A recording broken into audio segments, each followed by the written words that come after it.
And we are live. Welcome everybody tonight. We are lucky to have our first Argentine on the show, Mars G. Everson. And Mars, you are the author of, did you tell me 6 or 7 books? My memory's bad. About 6, like 5 published and the rest unpublished, and like a gazillion of them as work in progress because I tend to jump from one to another when I get bored. So that you never should do. If there's any writers in the audience, don't do it like I do. So we're here because you got the SPFNO and you did not get into it. Yeah. So tell us what book would have won it all had it made it in this year. Yeah, this little guy didn't make it in. It's called Thrones of the Tyrant God. Nice. And the previous year, I had like everything lined up, and I kind of mixed up the deadline and the beginning of the sign up, and I said, okay, I'm gonna do it in 10 minutes. And when I came back, the sign ups were closed, and then I said, this year it's my year, and then they said, no, it's like a lottery, and I missed the lottery. Of course, I never win. I never win anything. So we have our favorite Canadian is here. We have Argentina represented. We have America. We have 3 different countries. Look at that. So, Mars, have you been able to get any sleep since Argentina won the Copa America? Yeah, we do. We are used to. It's not that big a deal. We're used to it. We won the World Cup like a year ago, so it's just another crowning for us. It's like completely opposite to the growth of our economy. We're doing really good on sports, really bad on everything else, so it kind of compensates. Hey, team's there. Hi, team. So EL and Tim both say that the feed is a little bit crackly. So tell us, guys, is it something we need to fix, or can we just move on? If it was something we needed to fix, are you capable of fixing it? No. All right. It'd be go out and come back in. Turn it off, turn it on, turn it back on. Yeah, there you go. That's the answer. Okay. And Timothy has answered. It's good, so we can go on. And Bo is here. Roll with it. Better now. All right. Now, Mars, how long, I guess, have you been writing, and when was your first book published? Like all my life, basically. Since I was 15 or so. I published my first book like 2011. I participated in NaNoWriMo, and that got me like the kick in the ass that I needed to really get me started. I think I participated in 2008 in NaNoWriMo. I don't remind me how old I am. So I participated in that. I finished like my first sci-fi novel, like short novel, standalone thing, got it out of the system. And then I said, I'm confident that I can get that done. I wrote a couple more books. One of them was selected by Random House to be published. Then they changed their minds in something like really weird. We're not gonna honor your contract thing. Oh, nice. Yeah. So that didn't end up happening. Luckily, I didn't quit my job before that happened, because I was already I'm gonna be big star. Luckily, I kept my feet on the ground for a little bit. So and then I said, let's go the self-publishing route. I published one of them, no, 2 of them, and then I kind of, for a couple of years, life got in the way. As in Jurassic Park, life got in the way. Kids are like tyrannosaurs mostly, so I kind of let that lie for a while, and then I said, as my 40th birthday came around, I said, it's kind of now or never, right? I'm gonna need to keep publishing. So I published like 4-5 books in like 18 months, but it's not like I'm a writing machine. It's like I have a couple of them lying around, waiting or sending them over to publishers, and then I said, just fuck it, let's just go ahead. But I still got like 12 months of heavy editing and million stuff, million things to do. That was the most nonchalant flex I think I've ever heard. Like, yeah, you know, just a few books lying around that I just thought I'd publish. It's kind of hanging out there. Well, they grow like mold, you know. It's no big deal. Yeah. Yeah, well, because I've been doing it for a long time. It's like, some people just, have one idea and they put out a book a month. That's not me. I had a lot of time of letting them simmer. So a lot of years of that. So yeah, it was basically like that. And last year I said, okay, the thing that I said that I did, I just put a pre-order up on Amazon for both 3 books in my series. And the thing with Amazon is that if you can push it back 1 month, the pre-order date. If you try to push it again, you won't be able to do pre-order for like a year or so. So that was the best incentive that I could have to not miss my deadlines. I pushed both books like 1 month. That's the maximum that they allotted me. But that was the kick in the ass. I think I'm gonna torture myself again with the next couple of books by just putting the dates out there.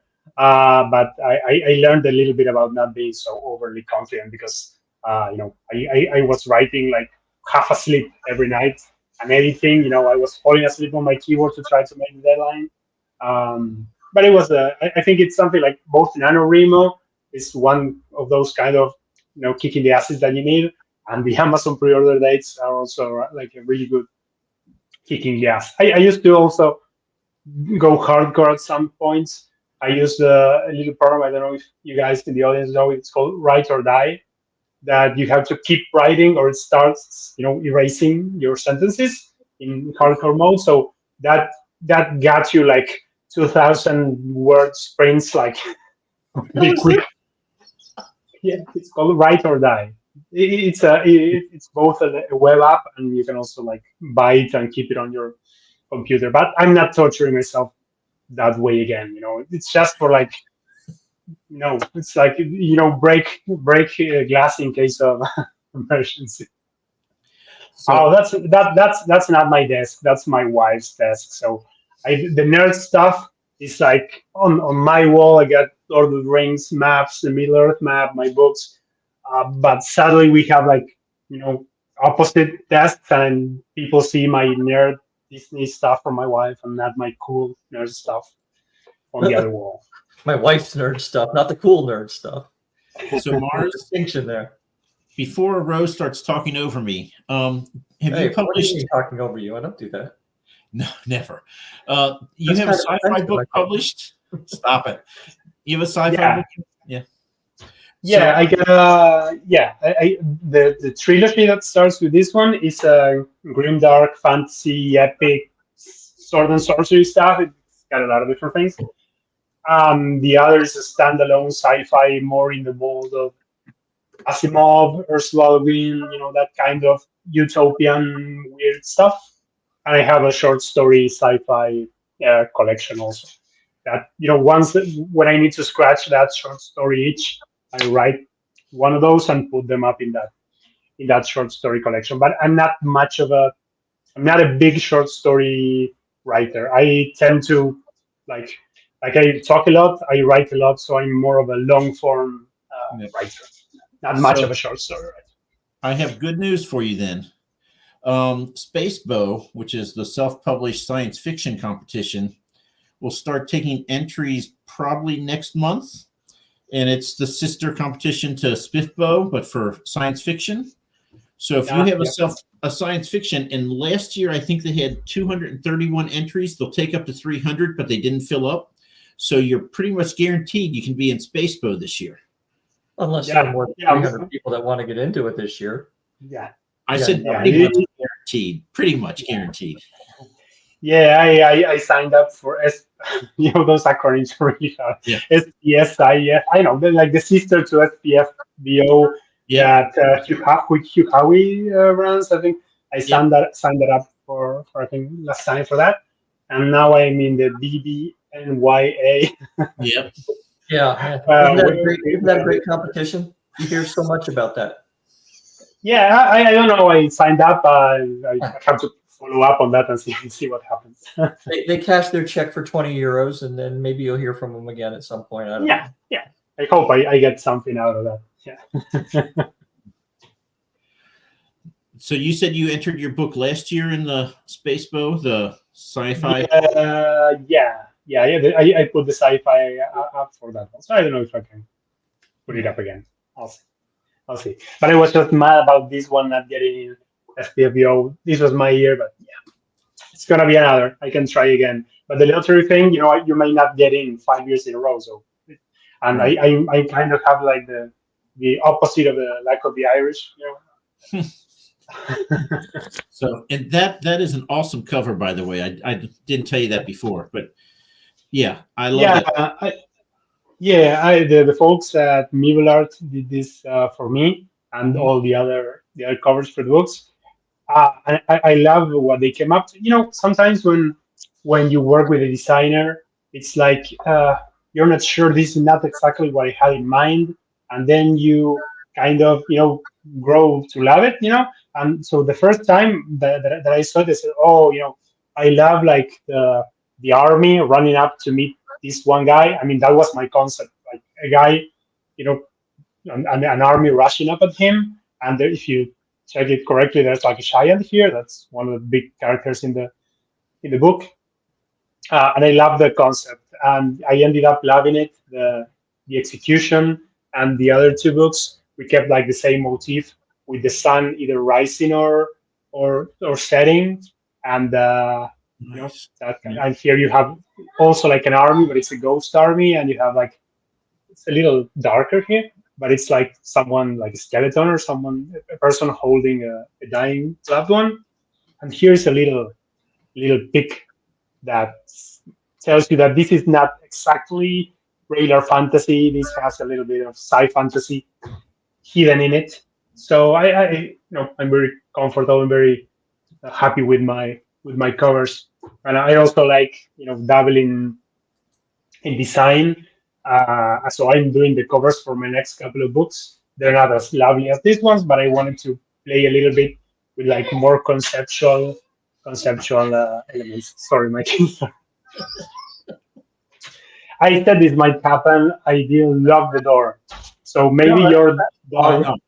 I'm just laughing at the way his older brother just kind of opened the door and shoved him in and then left. Yeah. I think he wanted to get rid of him. It's like that video from the pandemic where the guy's wife rushes over to try to. Yeah, those are my little comics, but I have to keep them away from my nerd stuff because they want to basically mess up my book order. They take my books and my mangas and they just push it like an inch further on the bookcase, and I hate that because I'm kind of anal about that. So it's like, I love you, but don't touch my books, man.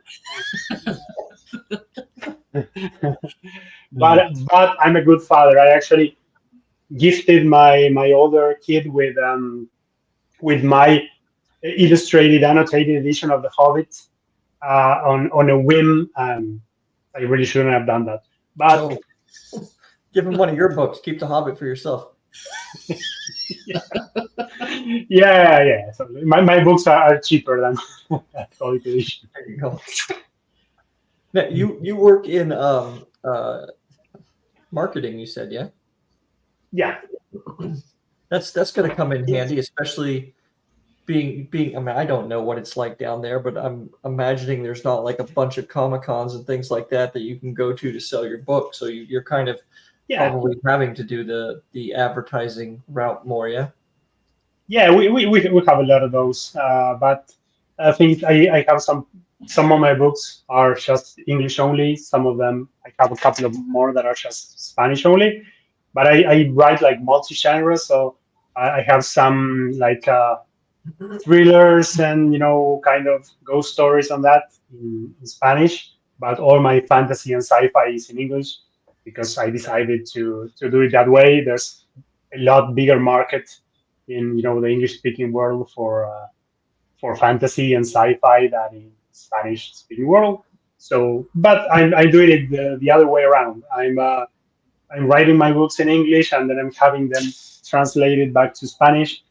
when I get the time to to do that. So it's kind of like a weird multicultural thing. Do you do your own translation? Yeah. Okay. I can't let other people do that. Yeah. I'm kind of, I'm the guy that is always correcting people's grammar, and so Uh, Oh, you're that fucking guy. All right. yeah. That's Yeah, okay. one time I mentored a writer, and he sent me his stories, and they all came back with like gazillion, red and yellow and all the colors of the rainbow marks. So I'm kind of obsessive about that. Yeah. But the question there, someone pointed out. yeah. I haven't done any thrillers in English yet. I will do it. I will do it. But I'm kind of focused on my fantasy and sci-fi right now. Dude, Hey, man. What's his name? it's Thomas. What's that? He's a handful. It's Thomas. Summer? Thomas. Ugh. He's a handful. He's I'm going gonna to, keep it out of frame. if he's going to come in for you, he should be bringing you a beer or something. Yeah, You teach him. yeah, exactly. I have to find the key to the lock. To the door. That's all good. We've had If I put the key, if I lock the door, he actually starts hammering the glasses. So it's actually better if I don't lock it, because I wasn't gonna break. right. Yeah. Yeah. Cheaper. And you should learn some of the things Mike's dog has done on this show. Last week, What kind of- this week, somebody had a gerbil that actually, defecated on him while they were holding it. So Yeah. your son's fine, man. Yeah, kids are exactly like gerbils, almost same thing. Yes. What breed of dog do you have, Mike? It's a plot hound. Was bred to hunt raccoons, although mine likes to hunt and kill possums and then bring them inside and leave them for me. Lovely. No possums down here, luckily. I used to have a golden retriever, and he's just brought dead patients and stuff like that. They retrieve a lot. So what are you working on now, and what's next? What are you? Now I'm switching things up like abruptly. Everyone says stick to one genre. If you write like urban fantasy, just write like 12 books in urban fantasy. I'm not like that.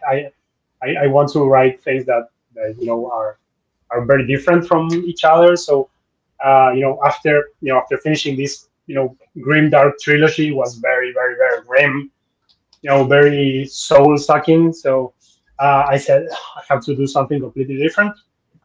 So I'm writing actually like I call it a fog cozy fantasy. It's not really cozy fantasy, but it begins as such. It will end up a little differently. I'm gonna see how to market it because probably cozy fantasy fans may not enjoy the ending, but it's like it's called The Last Book of the Elves, and it's like the elves are fading from the world. It's kind of like initially like a Victorian era stuff, maybe not quite, maybe a little bit earlier, maybe like Regency stuff. Not specifically like that, but it's kind of in like 600s, 1700s, whatever. So it's a world that is starting to come into technology like steam and trains and all that, and the elves are already fading from the world, and there's just like a memory, and someone needs to keep that alive and keep the last book of the elves alive. So I'm enjoying that. It's like a short thing, like a little longer than a novella, but it's kind of like a palate cleanser for me, because after writing something that was very intense, I needed something that also was very different in prose, in tone, and whatever. But at the same time, I'm also writing like a more classic epic fantasy with dragons, because I've written like 6-7 books and no dragons in any of them. And it's like, okay, man, just go ahead, put the elves in one, put dragons in another one, what the fuck are you doing? You should put all the races, and then I'm gonna do something with dwarves at some point. But yeah, I'm doing a big epic with dragons that is very different. It's sci-fantasy, has something like, I'll just throw out some words out there to catch your attention, but it's kind of like Ring World. That's kind of a Dyson spheres, dragons, mechas, and swords and sandals. It's a big mix of different things, and I think there's a lot of dragon books around, like Dragon Riders and Dragon whatever, and I kind of get bored at just looking at the covers.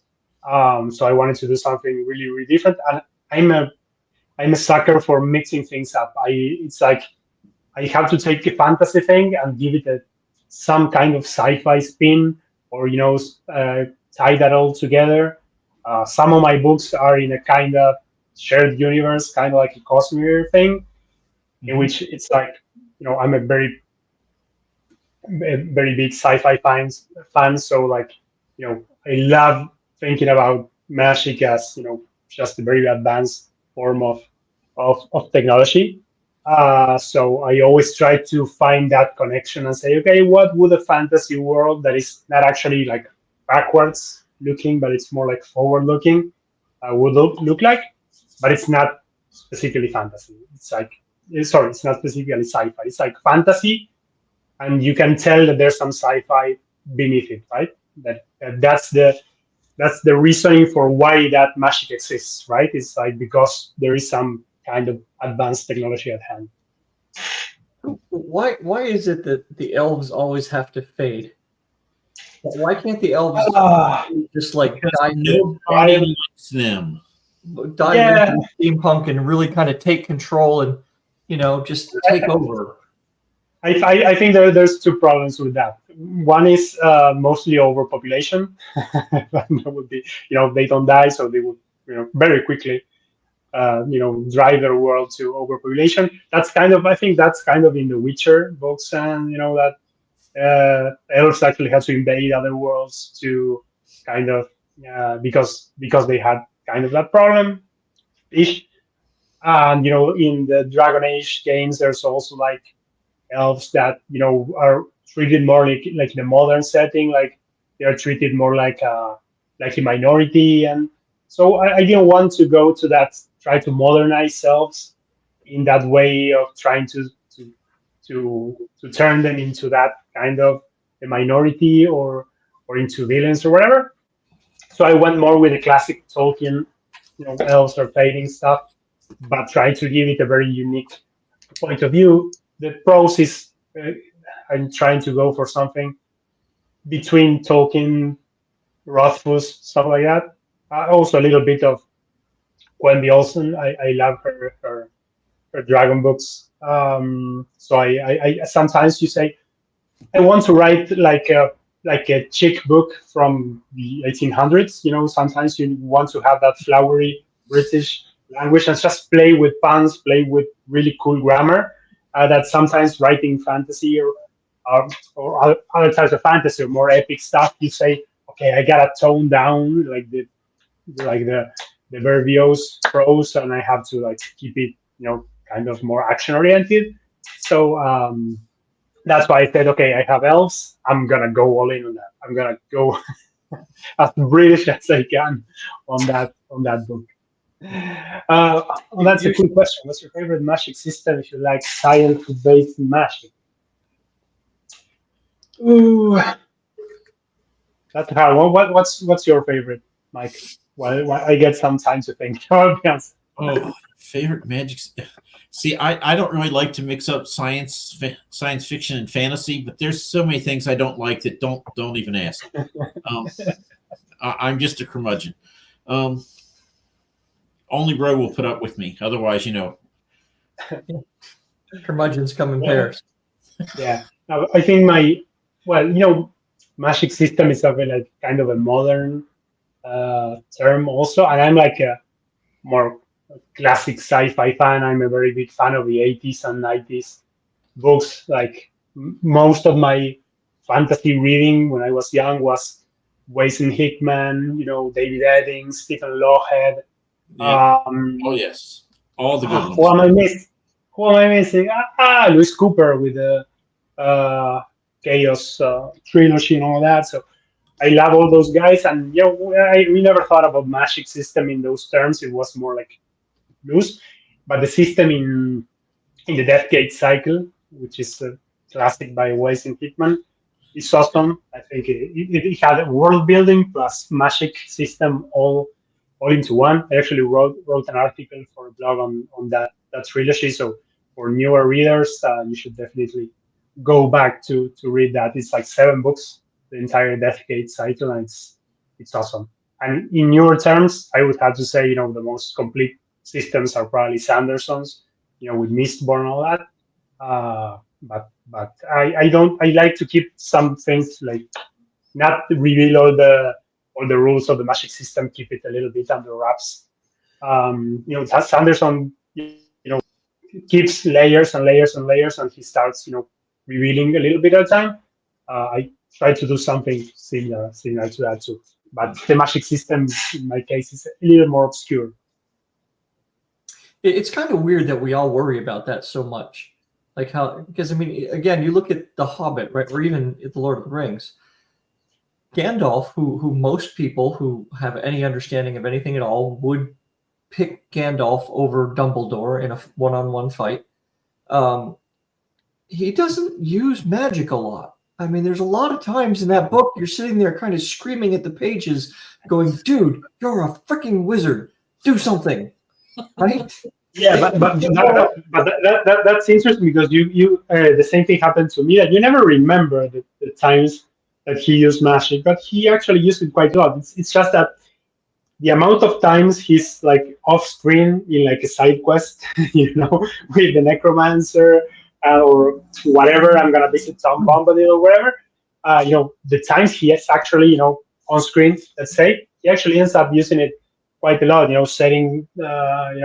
Setting trees on fire, and closing the door on the Balrog, and fighting the Witch King or whatever, and using words of power and whatever. So it's just that it's a very, like, the softest magical system in that way. But don't get me started on Tolkien. I'm gonna run. I could talk for like 1,000 hours. I'm too much of a fan. Actually, when I started writing fantasy, I had to like leave that all aside, leave Tolkien, leave all the other authors aside, and just go and write like literary fiction. Because I needed to like get away from all the influences. So for a couple of years, I just wrote like literary fiction, and then I came back and said, okay, so now that I have a broader toolkit of writing and resources, I'm gonna go back into fantasy. Otherwise, you feel like you are just treading all ground. Other than the main characters, like other than no hobbits, no dwarves, no elves, who's your favorite character in Tolkien? I think it's between Fingolfin and probably Thorin. Yeah, I'm a Silmarillion guy. I'm bigger on the Silmarillion than actually in the Lord. Yeah, so ask me my favorite elves, and I can talk like 2 hours about Fëanor and Fingolfin and Finrod and all the guys that started with Finn.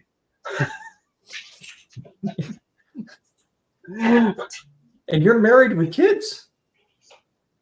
Yeah. Luckily, my kids are also, well, my older kid that is old enough to read. He's a big nerd. He's a big Pokemon fan. He's starting to read The Hobbit. He asked me, "Hey, Dad, tell me about the Silmarillion." When he goes to sleep, and I have to pass through all the the bad parts and the incest and the kinslaying and all that. So I just tell him the music of the Ainur, some kind of. Now, and things happen, and elves died, and all that. But it's great to have little nerds in your house to kind of pamper and take them to the Comic Cons and all that. Otherwise, you end up feeling very lonely. Sorry? You dress them up? No, I think I missed the time with my older one to dress him up as a hobbit.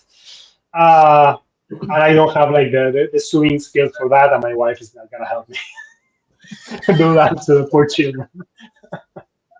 I just keep my nerd stuff hidden away in this cave, sadly. Alex says the Silmarillion's a great sleep aid. It's No, hard. don't do it, Alex. I'm going to go with Alex on that one. No, like the first 2 or 3 chapters are like that. Once you get to the cool stuff, to the elves killing each other and the wars with Morgoth and all that, I always say if you find that boring, go listen to the power metal album by Blind Guardian that it's called Nightfall in Middle Earth. That's like the most metal version of Silmarillion that's out there, and that's my head canon. It's like, okay, I think elves didn't play like the lute and the harp and all that. I picture elves with like an amp and an electric guitar, and they're just cutting up some sick beats. But that's a great way. You get all pumped up when you hear power metal singing about Fëanor and the Silmarils or whatever. But I still don't get me started on Tolkien, guys.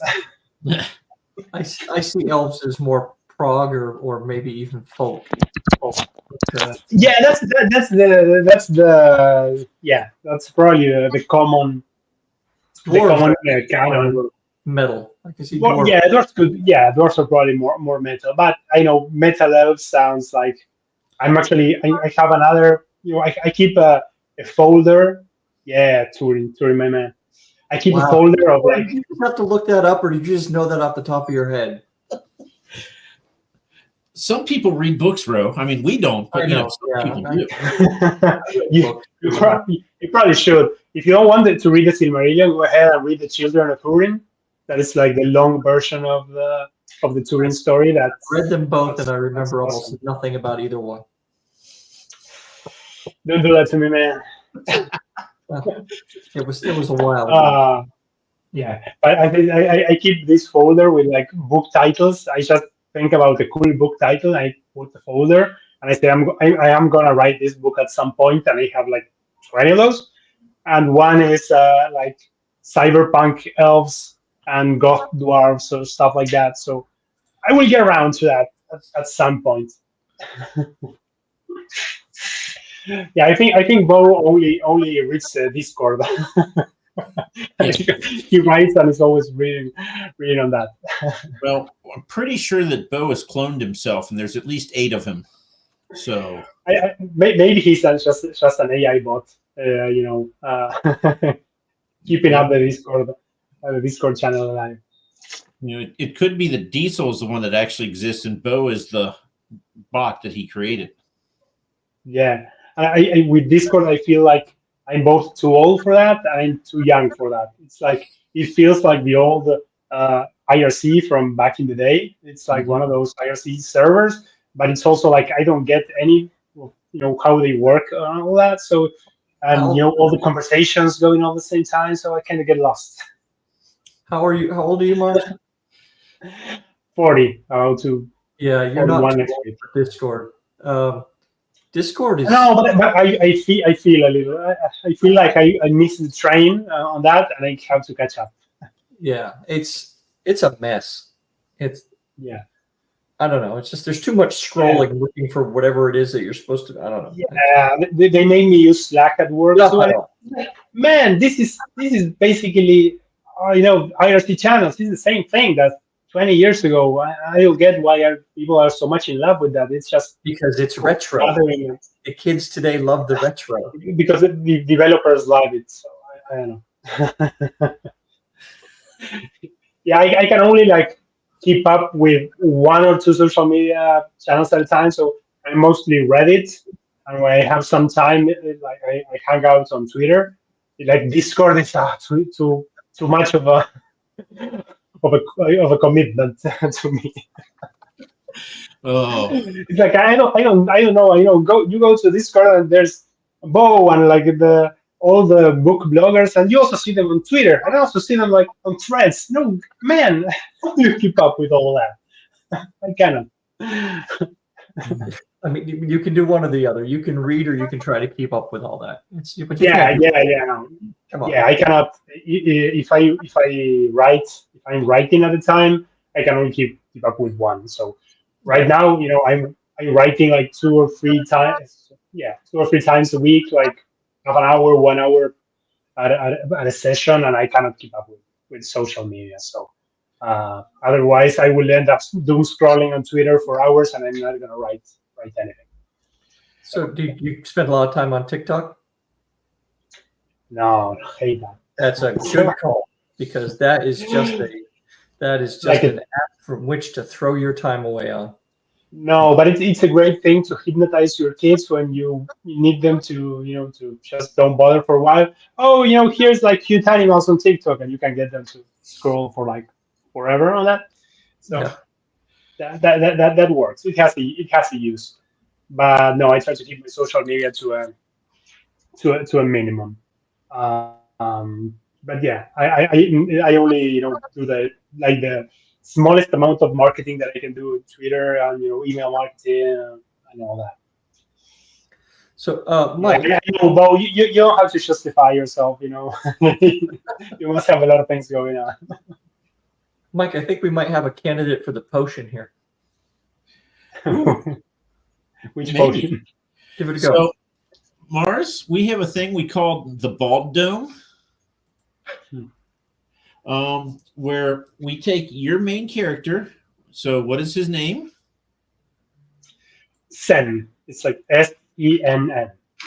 Okay, and he has been transported to a gladiatorial arena where he must do battle. He would be right at home there. So, I'm going to roll a bunch of dice.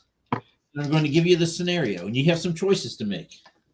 Okay. Then I'll tell you the scenario, and you tell us how it ends. Okay, I like that.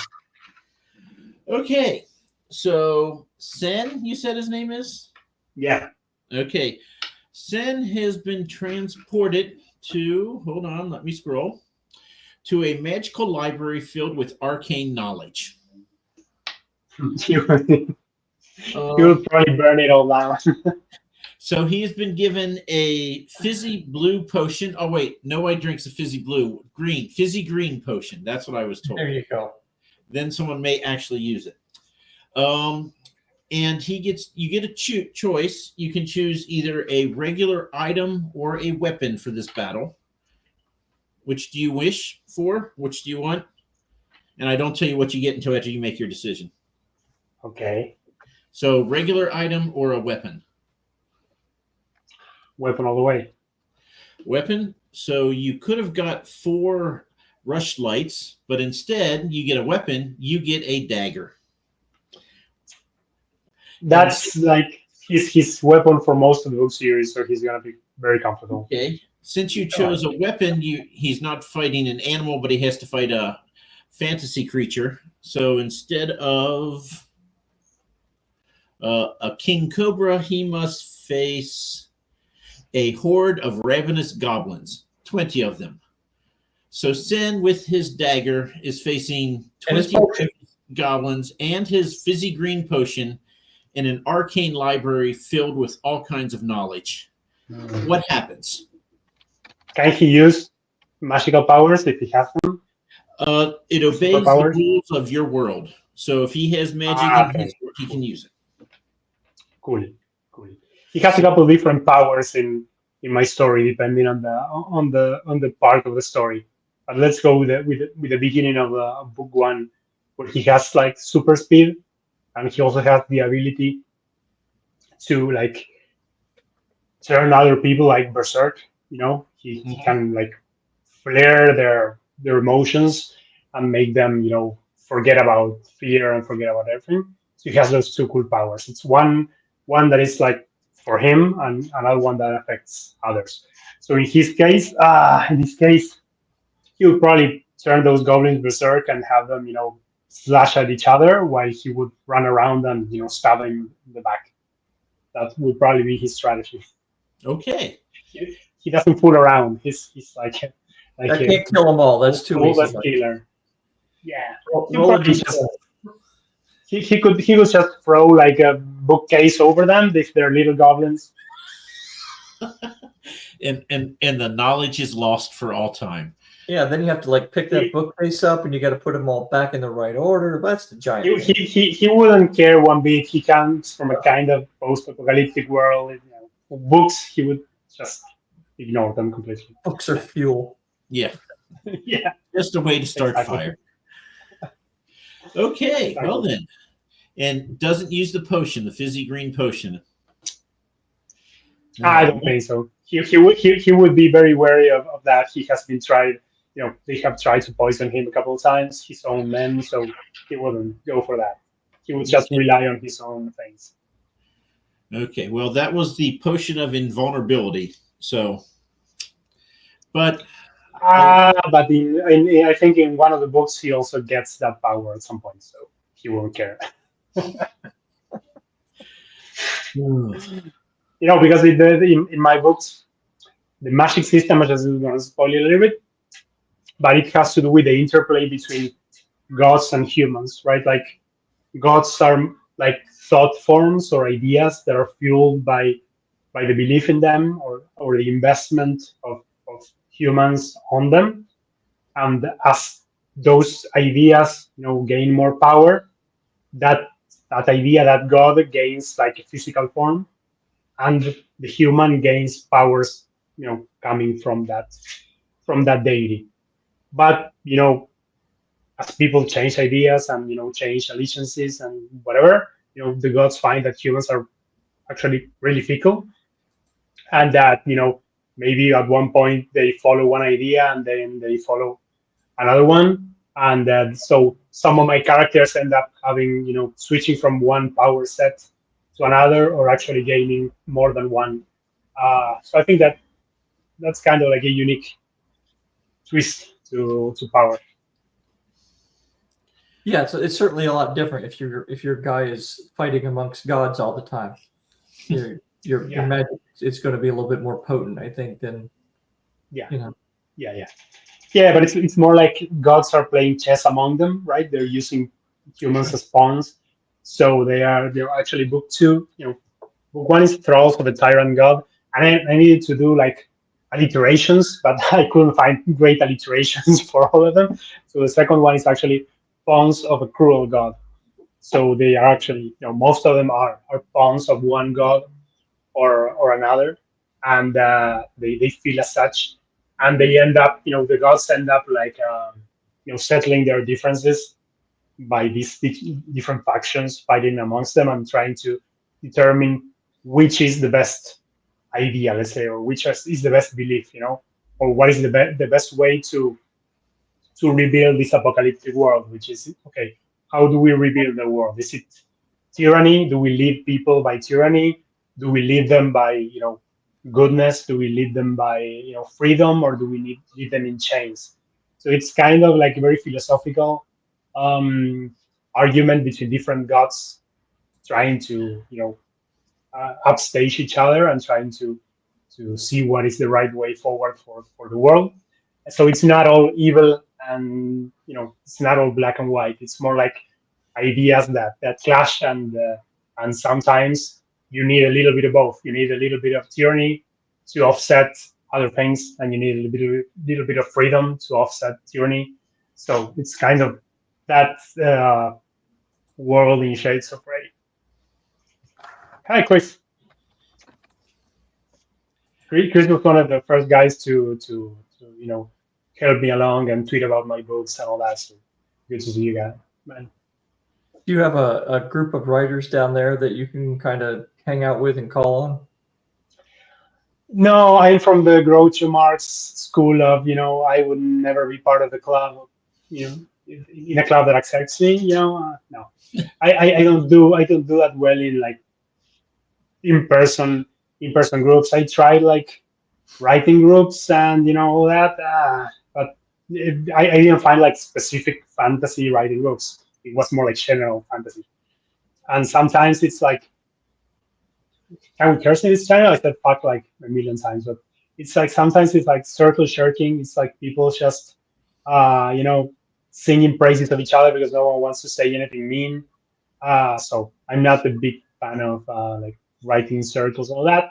Maybe I just haven't found out the right one. But I find that the book community on Twitter, on Reddit, on Discord is really nice, and I enjoy talking to people and seeing how they do things and understand, but not being part of a circle that reads each other's stuff and all that. I wouldn't be a good inkling like Tolkien and Lewis and all those people.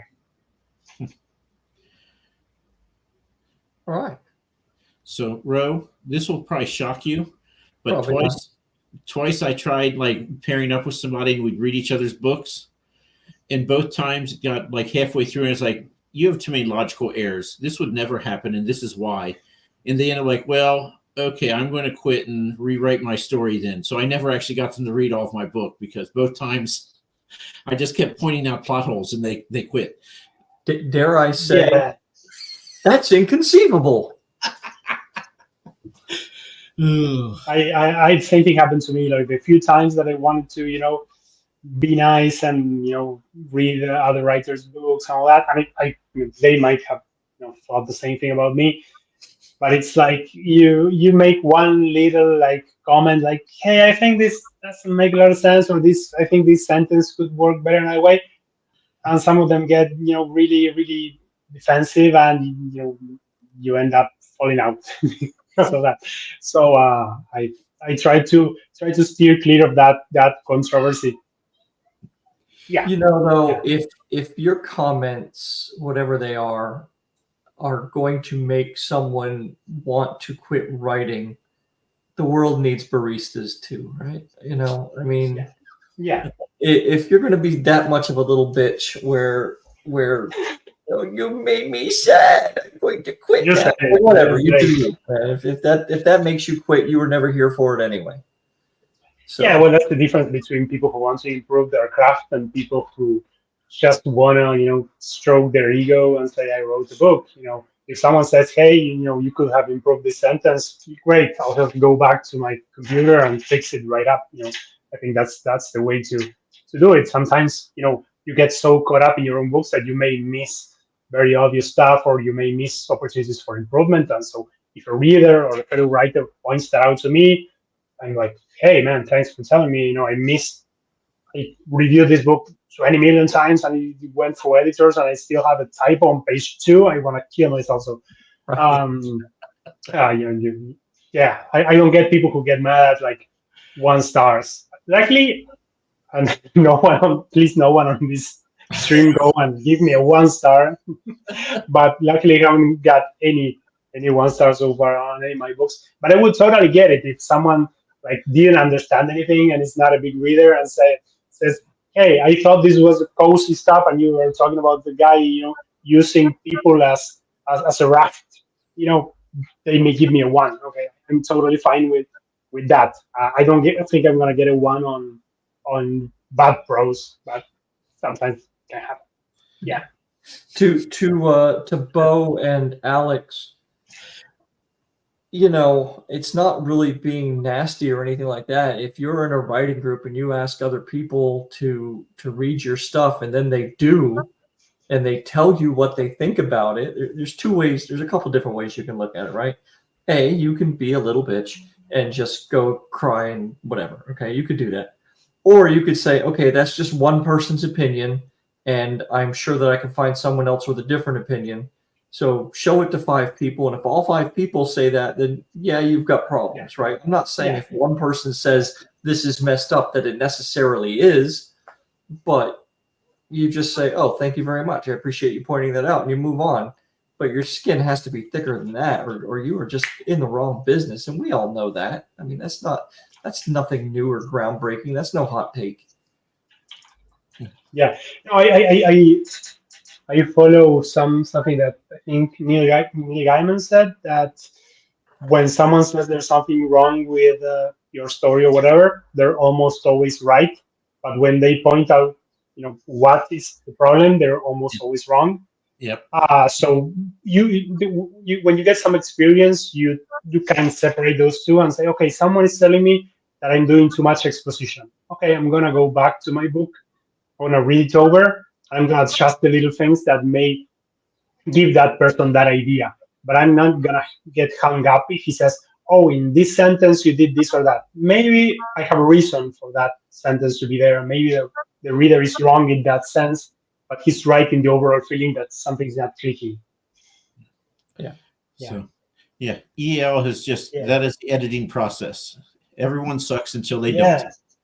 Yeah, totally. And I as I said, I've written like probably at this point almost like 800,000 words between all my books, finished and unfinished and all that. So gonna get to a million couple of years. So by that point, you kind of know your strengths and your weaknesses. And so when someone points out one of your weaknesses, you say, okay, yeah, I get it, right? But when you know your strengths and you say, maybe this weakness, I will compensate it with my strengths, right? And you also get more confident in your editing. It's like my first book, I must have done like 100 passes on that. And in my most recent books, I find that like my first draft is really, really clean because I'm a sucker for the right grammar and the right writing at the moment. So I write fast, but I write very clean. So I don't have to do like a million passes. Of course, I tighten up words, I tighten up sentences, I correct things here and there. But I don't rewrite entire chapters or rewrite entire scenes or how to pivot. I'm not the George Martin that has to, I don't know what the fuck he's doing with the Winds of Winter, but he must have restarted it like 12 times so far because I tend, and I know it's not like I'm the greatest writer in the world, right? It's like my brain works like that. It's like I have the idea in my head, I put it down, and it comes out really clean. And I usually don't change the trajectory, right? I don't change the trajectory on the go. I may change a lot of details, but I have that trajectory already in my head. But I used to write more I used to be more like a plotter, and the more I write, I'm more of a pantser. I say I have for each chapter, I have like one line or two lines of what's going to happen there, and then the character starts surprising me, and maybe the rest of the chapters will still, they will still stick to that initial sentence of a plot that I put out, but the way they get to that is completely different. So I think that's one of the most amazing things you find out when you write. At the first, you either start plotting too much and waste a lot of time on world building to to avoid writing. But the more I write, I feel that the less I need to do that. Yeah, I mean, that's pretty much the way it should be, right? I mean, because a person who's a car mechanic, for a certain amount of time, they're going to have somebody looking over their shoulder to make sure they do it right. And yeah. we're one of the only kind of things that, I'm sure there are others, but that we never give ourselves that kind of credit for, right? We always kind of accept that no matter how long I've been doing this or how long I continue to do it, I'm still going to screw it up. Yeah. And it's because everyone thinks they can do that, right? It's everyone can tell a story at least. Oh God, yeah. Fast, right? But it's like, well, I also work in marketing, so everyone thinks they can do your job too. Yes. It's like, no, this sentence should be different. No, it should not, right? So it's the same for writing a book than writing copy, right? Everyone thinks they can do it, so everyone has an opinion, and that makes you doubt your own opinions and your own experience. So I totally it's also such a subjective kind of thing that we do. I mean, unlike a car mechanic where there's a very objective right and wrong, right? It either works or it doesn't work. There are going to be people who love what you do. There's going to be people who hate what you do, no matter how well you do it. Right? There are people who dislike Tolkien. I don't understand them, but they don't. So there are people who don't like Mike's book. I don't get that either. Except for the whole first person thing, But right, Mike? I'm still waiting on a review, a 1-star review. 2 people fly by gave me 1-star ratings, but they didn't say anything. I'm like, come on, put some words to this. What was so? No. If you do that, bring the pain, right? Bring it, wholeheartedly. Don't just. That's just a cheap shot. That's not the right way to do it. If it's a one, I want it to really, really, really, tear into me. Yeah, I think if they're going to give you a one, they should at least put some of their own words on paper to explain. Yeah, their even to say I don't like this guy. I listened to this stream of this guy with two other guys, and he sucked, and that was both 1-star review. Even if he does that, it's just please write some words. Hey, don't give YouTube any ideas. We'll start getting 1-star reviews on our show. You can leave reviews on the show. No, let's not give them ideas. I'll give you a thumbs up anyway on the video. Don't worry. Yay. Let's see. 10 to 50,000 avid readers is enough to make a successful writer. 10 to 50,000. Wow.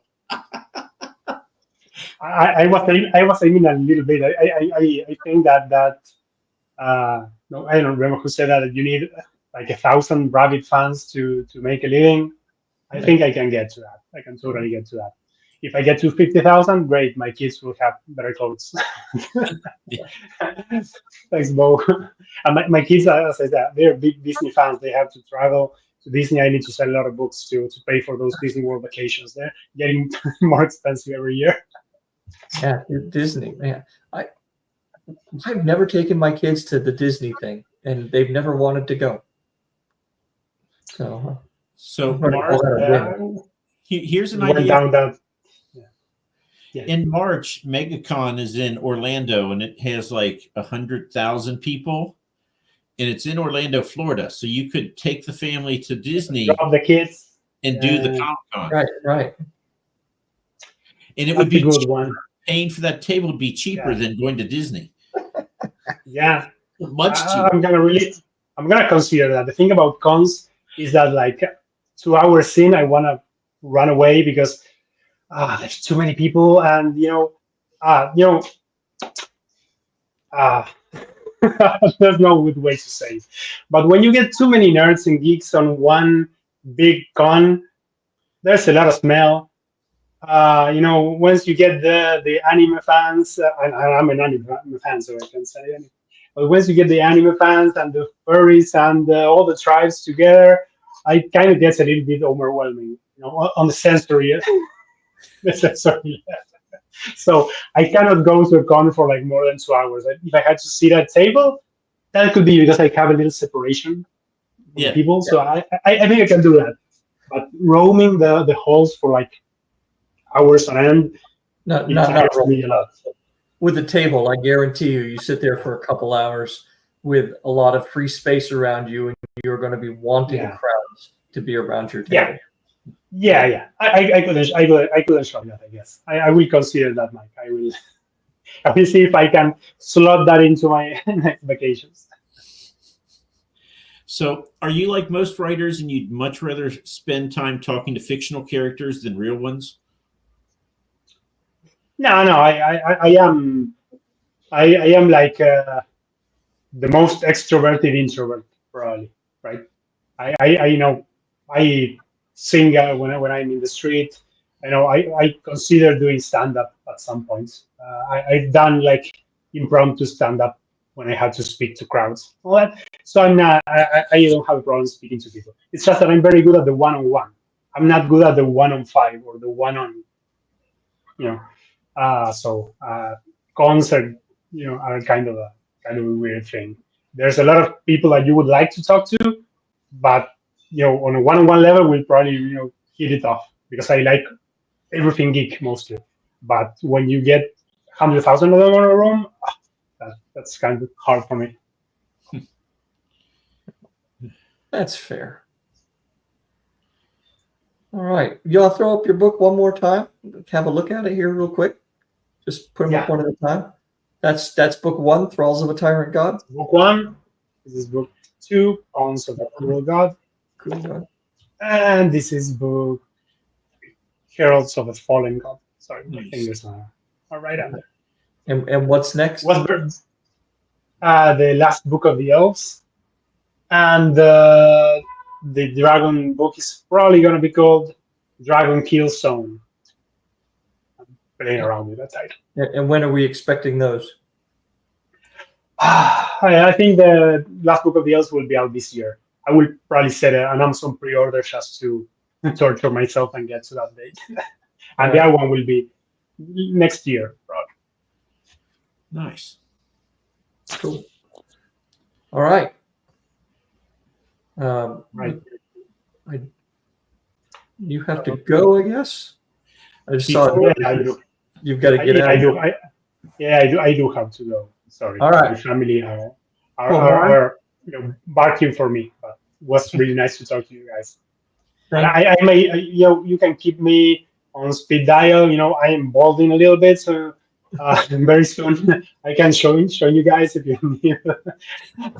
But your hair is darker now than mine has ever been in my life. So you'll be all right. Well, Mars, thank you for that tonight.